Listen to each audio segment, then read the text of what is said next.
वैसे मैं deputy chairman sir यह फैसला नहीं कर पा रहा हूं कि मैं दलित एट्रोसिटीज पर बोलूं कि कश्मीर की सिचुएशन पर बोलूं, समझ में नहीं आता।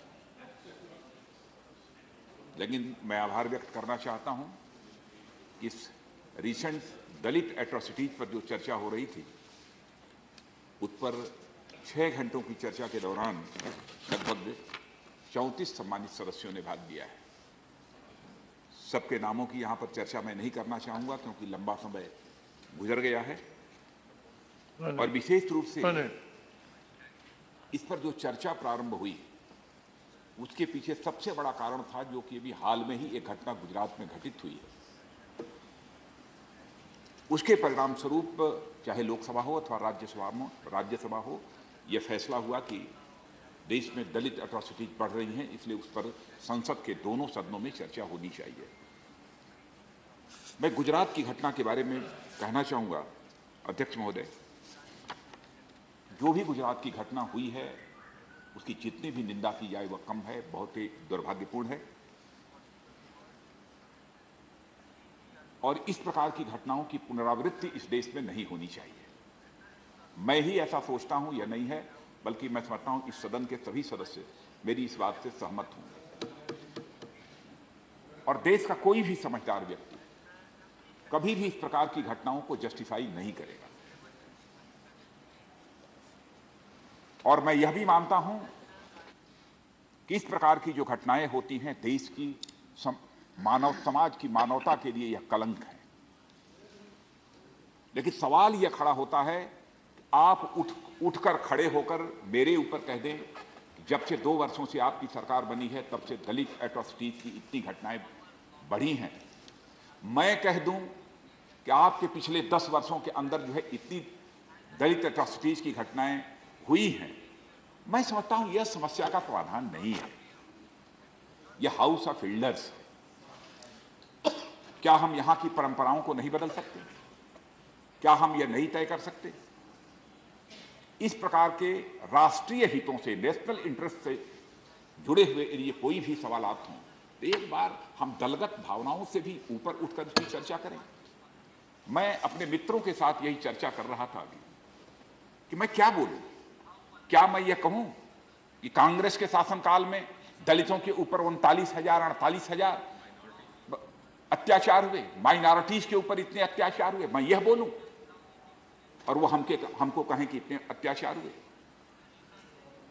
अब गुजरात की घटना की चर्चा हो रही है, मैं एक आंकड़े देख रहा था, मैं सचमुच इन आंकड़ों की भी यहां पर चर्चा नहीं करना चाहता था डिप्टी चेयरमैन सर, लेकिन एक नजीर के तौर पर, उदाहरण के तौर पर मैं इसको आपके सामने रखना चाहता हूं। अब 2015 पीछे नहीं ले जाऊंगा, पीछे के भी आंकड़ों को यदि मैं देखूंगा, कोई भी देखेगा तो स्वाभाविक रूप से इस नतीजे पर पहुंचेगा कि घटनाएं तो हुई हैं, केवल गुजरात में नहीं हुई, देश के लगभग सभी राज्यों में कुछ न कुछ घटनाएं हुई हैं। और कुछ सम्मानित सदस्यों को मैं देख रहा था, हमारे अहमद भाई भी बोल रहे थे, हमारे बहुत ही घनिष्ठ मित्र हैं शरद यादव जी, तो गुजरात का नाम लेते थे, महाराष्ट्र का, हरियाणा का, उसके बाद चुप उसके आगे किसी चौथे राज्य का वह नाम नहीं लेते थे। लेकिन छोड़िए, मैं सभी राज्यों की चर्चा नहीं करना चाहता हूं। यहां मैं गुजरात के बारे में ही बतलाना चाहता हूं कि 2015 में गुजरात में मर्डर की जो घटनाएं हुई हैं वह 13, रेप की 35 और टोटल इंसिडेंट्स जो हुए हैं वह 979। अब देखिए, अब कह दिया कि FIR अच्छा, अब जो कुछ भी है, जो कुछ भी है, मेरी बात सुनो। बिहार, ये हमारे आंकड़े नहीं है, यह सब सारे नेशनल क्राइम रिकॉर्ड ब्यूरो के बिहार। अब देखिए, हमारे शरद भाई यहां पर नहीं है, यदि वो होते तो उन्होंने नाम बिहार का नहीं लिया, लेकिन बिहार में मर्डर 78 केवल 2015 में, एक साल में, रेप की 42 और टोटल 6,367, नाम नहीं लिया। कर्नाटका मर्डर के 44 इस साल, with in a year. Rape के 58, total 1852। Uttar Pradesh murder 204 with in a year. 2015 rape 444, total 8357। लेकिन मैं इसलिए मैं और आगे नहीं बढ़ूंगा और शेष मैं यहां पर आंकड़े नहीं प्रस्तुत करूंगा। सचमुच मुझे संकोच लग रहा है, मुझे खुद ही तकलीफ हो रही है कि आजादी हासिल किए हुए 70 वर्षों का समय गुजर गया, लेकिन आज भी हम ऐसे हालात नहीं पैदा कर पाए कि जो घटनाएं मानवता के लिए कलंक होती हैं, उन घटनाओं को हम या तो मिनिमाइज कर सकें अथवा उन्हें पूरी तरह से समाप्त कर सकें। बहुत ही दुर्भाग्यपूर्ण स्थिति है, लेकिन मैं यह मानता हूं कि यह एक प्रकार का माइंडसेट है, एक मानसिकता है, और यह मानसिकता विकृत मानसिकता है। और इस विकृत मानसिकता में बदलाव लाने का काम केवल नियम कानूनों के माध्यम से नहीं हो सकता है। मेरा यह व्यक्तिगत रूप से यह मानना है। समाज के अंदर हमको जागरूकता पैदा करनी पड़ेगी, मॉरल वैल्यूज, नैतिक मूल्यों के प्रति लोगों में के अंदर एक आस्था पैदा करनी पड़ेगी।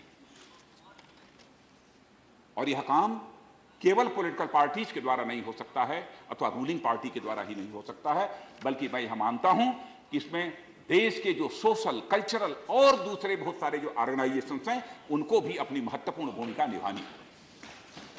और हमारा यह कहना है कि सभी पॉलिटिकल पार्टीज का एक कार्यक्रम होना चाहिए। अब जैसे, अब ऐसा नहीं है, यदि मैं कह रहा हूं अपनी भारतीय जनता पार्टी की बात तो कि और दूसरी पार्टियां नहीं करती, मैं कलंकित नहीं करना चाहता, तो किसी को दोष नहीं देना चाहता। जैसे हम लोगों ने भी कुछ कार्यक्रम अपने हाथ में पहले भी एक राजनीतिक पार्टी के रूप में काम करते थे, तो लेते थे कि दलितों के लिए हमको क्या करना है, बस्तियों में जाना, सेवा करना, ये करना, लोगों को बैठाना। अब कहीं पर कार्यक्रम अधिक होते थे, कहीं पर कम होते थे।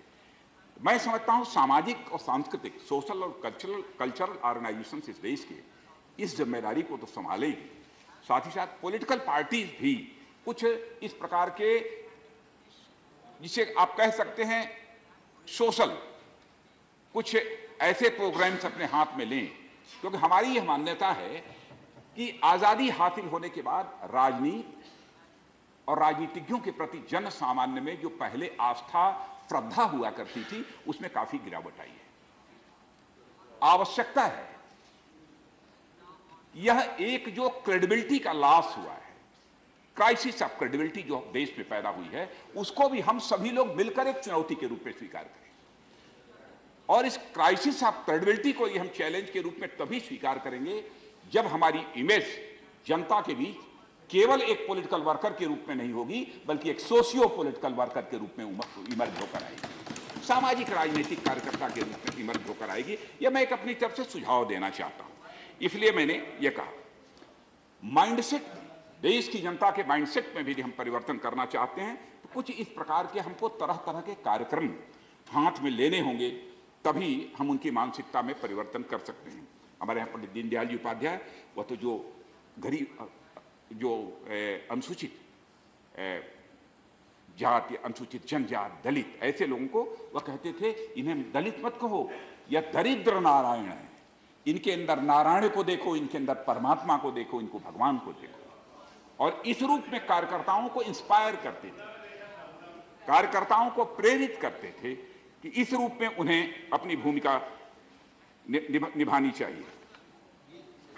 और मैं एक घटना, इसी सदन के एक सम्मानित सदस्य रहे, अब से उत्तराखंड राज्य, सरकार की बात छोड़िए, कांग्रेस की है, किसकी है, उसकी है, उसकी बात छोड़िए।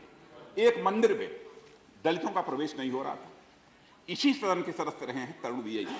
तरुण विजय जी ने दलितों को लिया और दलितों को लेकर वो मंदिर में प्रवेश करने गए, और उनको जितनी जख्म हुई है, जितनी चोट लगी है तरुण विजय को, कि शायद और थोड़ी सी गहरी चोट यदि पहुंची होती, शायद आज दुनिया में न होते। मैं समझता हूं ऐसे लोगों की आवश्यकता है काम करने की।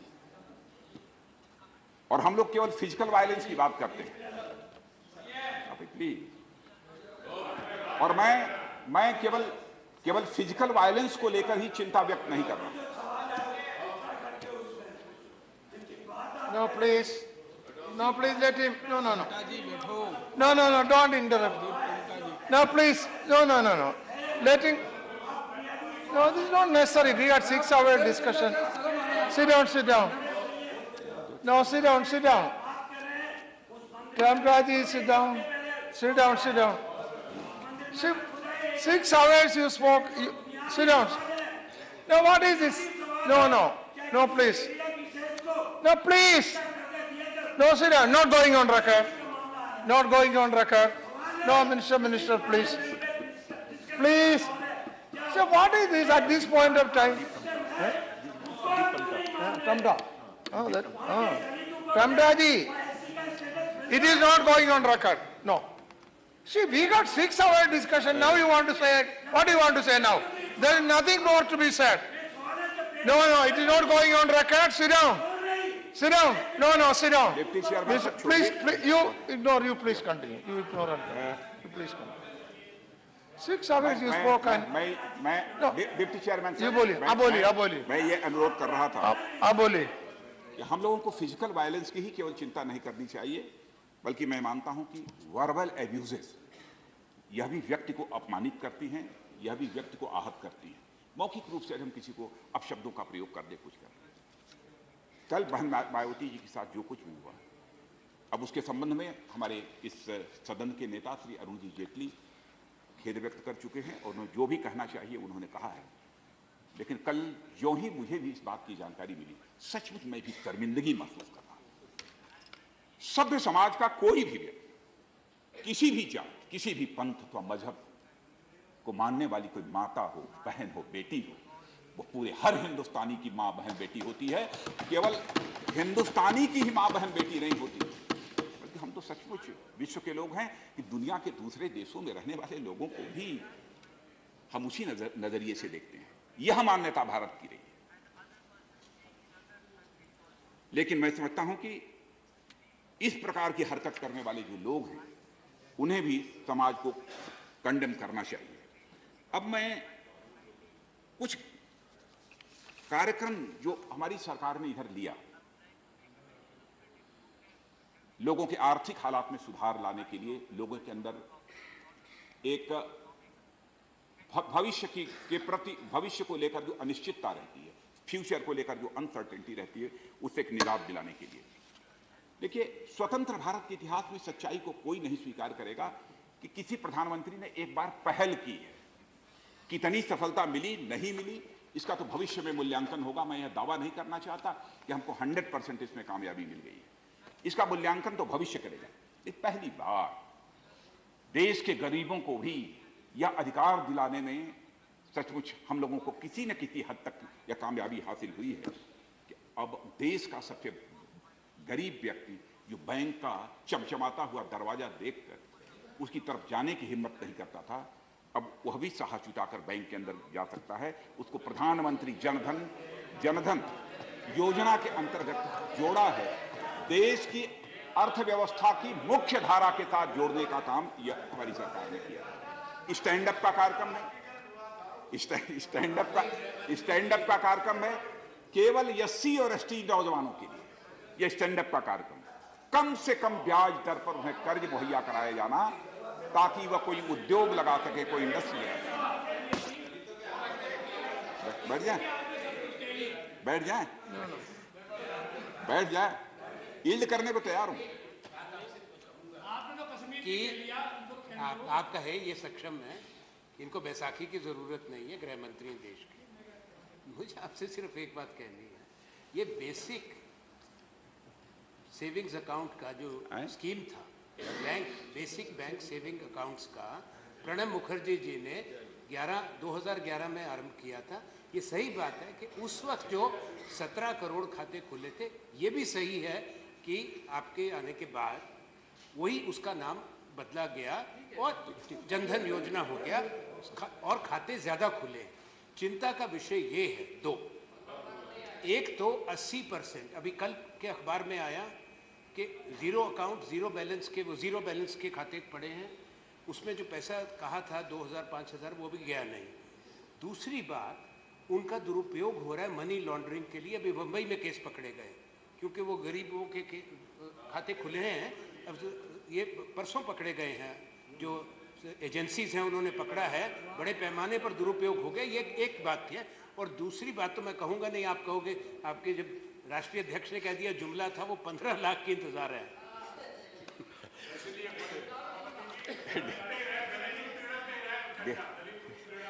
डिप्टी चेयरमैन सर, एक स्टैंड अप इस कार्यक्रम की मैंने चर्चा की कि सभी बैंकों के लिए अनिवार्य कर दिया गया है कि कम से कम एक एससी और एसटी नौजवान को और एक महिला को वह अपने बैंक से, जो एससी एसटी केवल होंगे, उन्हें कर्ज मुहैया कराएंगे ताकि कोई एक अपना बड़ा अच्छा खाता वो उद्योग खड़ा कर सकें। और 1.25 लाख लोगों ने अब 1.25 लाख ब्रांचेज हैं, अब 1.25 लाख में 3 से मल्टीप्लाई कर दीजिए तो लगभग 4 लाख के आसपास की यह संख्या पहुंचती है। सबसे बड़ी बात कि मैं समझता हूं कि संवेदनशील प्राय हर व्यक्ति होता है। क्यों गुलाम भाई? संवेदनशील तो आप भी हैं, सेंसिटिव हैं, लेकिन एक काम जो हमारी सरकार ने किया है, एलपीजी गैस कनेक्शन। क्या कभी लकड़ी जलाकर खाना बनाने वाली वह माताएं बहनें कभी सोच सकती थी कि उनको भी एलपीजी गैस कनेक्शन खाना बनाने के लिए मिलेगा? वह मुहैया कराने का काम ये हमारी अरे हुआ, उसका भी कल आया है। 23,000 उधर का है, सिर्फ 2,000 का फायदा हुआ। क्या है 2000? अच्छा, वो भी पिछली सरकार का। चलिए, सब यदि पिछली सरकार का है तो मान लिया, वैसे मैं स्वीकार नहीं करता। यदि सब पिछली सरकार का है तो कम से कम इस बात के लिए तो हमारी सरकार को बधाई दे दीजिए। कम से कम इस बात के लिए तो हमारी सरकार की बधाई दे दीजिए कि हमारी सरकार की अप्रोच पॉजिटिव है, नेगेटिव नहीं है। कम से कम तो इसके लिए तो बधाई दी जानी चाहिए कि जो आपने किया हम उसको आगे बढ़ाने की कोशिश कर रहे हैं। और देखिए, जहां तक हर घर में हिंदुस्तान, अमीरों के पास तो शौचालय होते ही हैं, गरीब परिवारों में शौचालय नहीं होते हैं। माताओं बहनों को किस तरीके से बाहर जाना पड़ता है नित्य क्रिया के लिए, यह किसी से छिपा नहीं है। लेकिन पहली बार किसी सरकार ने यह अपनी तरफ से प्रयत्न तो किया है कि हर परिवार में एक शौचालय होना चाहिए, अनिवार्य रूप से होना चाहिए। यानी गरीबों के, दलितों के सशक्तिकरण के लिए कुछ न कुछ कदम उठाए हैं। और मैं यह भी कहना चाहता हूं, गुलाम नबी भाई और हमारे सिंघवी जी, शर्मा जी, मेरी बात सुनिए। मैं यह कहना चाहता हूं कि मैं यह दावा नहीं करता हूं कि हिंदुस्तान में जो कुछ भी हो रहा है केवल हम ही कर रहे हैं, इसके पहले किसी ने नहीं किया। हाँ, आपने भी किया, हम भी कर रहे हैं। देश बनाने का काम अकेले कोई राजनीतिक पार्टी, भले ही वह पावर में हो, नहीं कर सकती। सबको मिलजुल कर ही करना होगा। सबको विश्वास में लेकर ही भारत जैसे देश को एक सशक्त देश बनाया जा सकता है, स्वाभिमानी देश बनाया जा सकता है। वैसे वो किसी भी सूरत में संभव नहीं है। गुजरात की घटना की मैं जरूर यहां पर चर्चा करना चाहता हूं। अध्यक्ष महोदय, मैं उस डिटेल में तो बहुत नहीं जाना चाहता हूं, लेकिन यह घटना जो घटित हुई है, पहले ही मैंने इसकी निंदा की है। और इसमें पीड़ितों ने लगभग 7 व्यक्तियों के विरुद्ध एफआईआर दर्ज कराई, जो सभी गांव बेदिया तालुक उप जिला गिर सोमनाथ के निवासी हैं। और एफआईआर दर्ज हुई है जिसका नंबर है 127/16 आईपीसी की धारा 307, 395, 324, 323, 504 तथा गुजरात पुलिस एक्ट की धारा 135 और धारा 325 अनुसूचित जाति जनजाति अत्याचार निवारण अधिनियम के तहत दर्ज की गई है।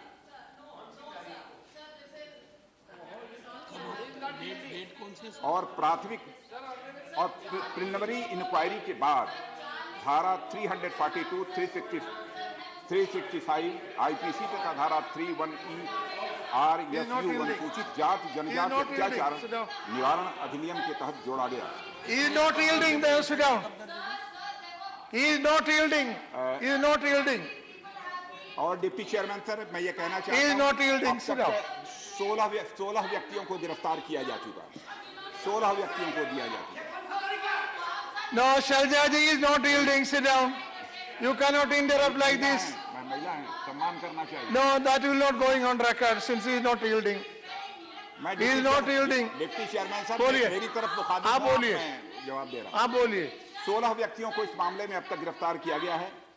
जो लोहे के पाइप, लाठी आज इस घटना में इस्तेमाल हुए थे उनको और 3 मोबाइल फोन को आरोपियों से That is not ये going जब्त on कर लिया record. गया। आप बोलिए। और मैं यह भी जानकारी देना चाहता हूं डिप्टी चेयरमैन सर कि 4 पुलिस कर्मियों को, जिनमें से एक पुलिस इंस्पेक्टर है, 2 असिस्टेंट सब इंस्पेक्टर हैं और एक हेड कांस्टेबल है, उसको He is not yielding. Sit down.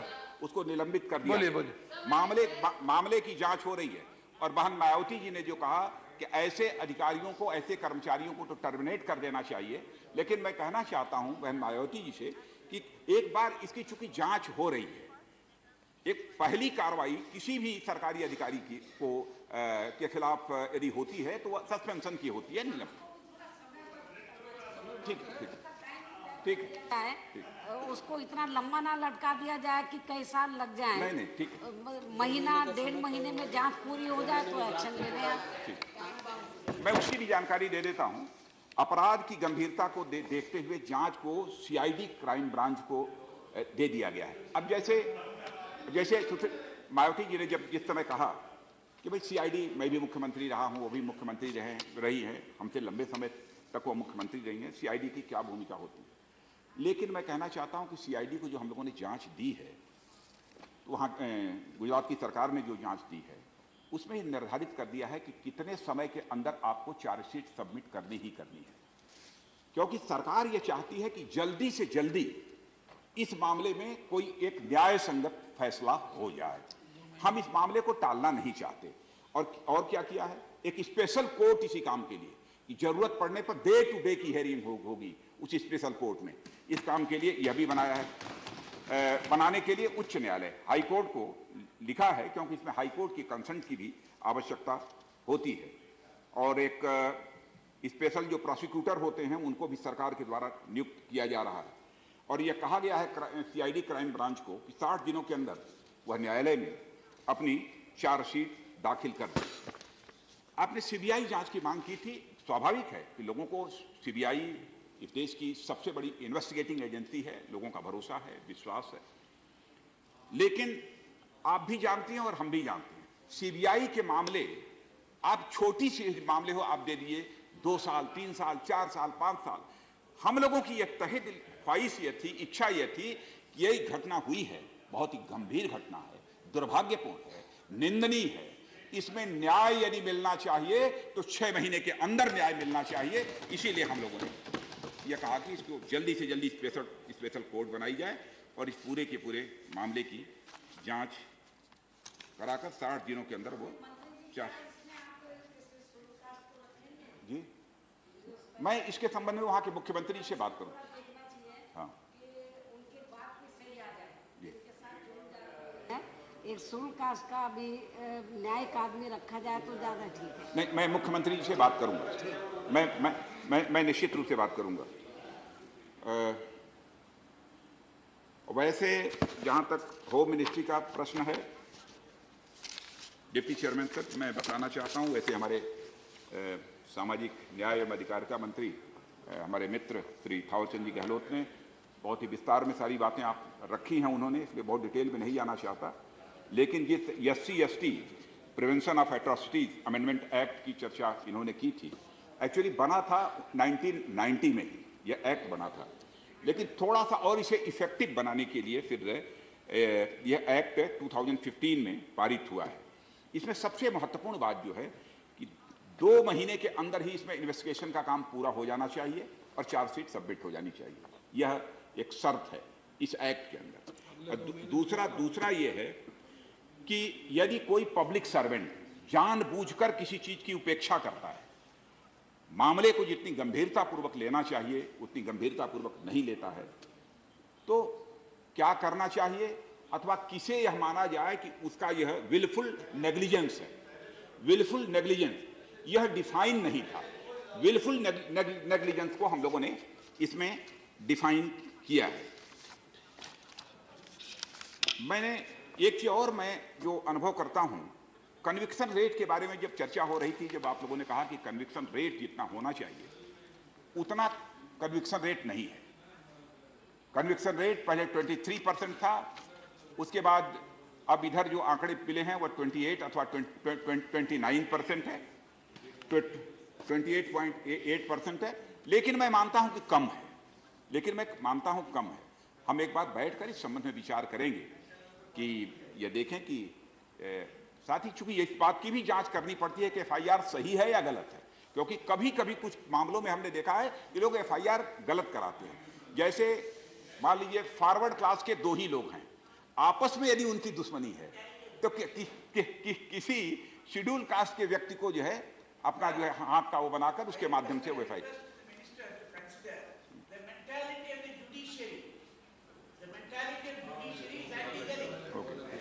वो तो अब चलिए होता है।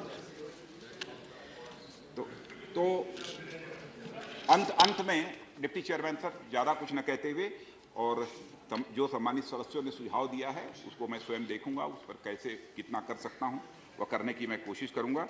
अंत में इतना ही मैं कहना चाहूंगा कि इस प्रकार की हमारे देश के दलितों पर होने वाली जो अत्याचार की, चाहे फिजिकल वायलेंस की हो अथवा वर्बल एब्यूजेस की हो, वो हमारी सरकार किसी भी सूरत में बर्दाश्त नहीं करेगी। यही सदन को विश्वास दिलाते हुए अपनी बात को मैं